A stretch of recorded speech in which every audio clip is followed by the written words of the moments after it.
Today we're making a turkey bowl with sugar-free, low-fat teriyaki sauce.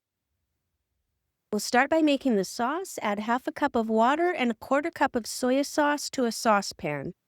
Add in 1 teaspoon of crushed garlic, half a teaspoon of ground ginger, and 2 tablespoons of brown sugar swerve. Stir all this together really well and bring to a boil.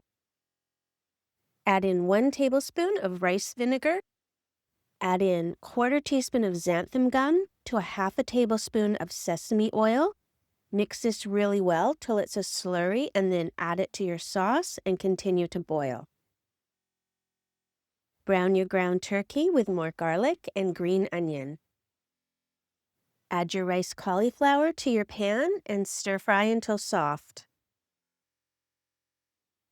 Arrange your ground turkey and your rice cauliflower with steamed broccoli in a bowl and pour on your sugar-free teriyaki sauce.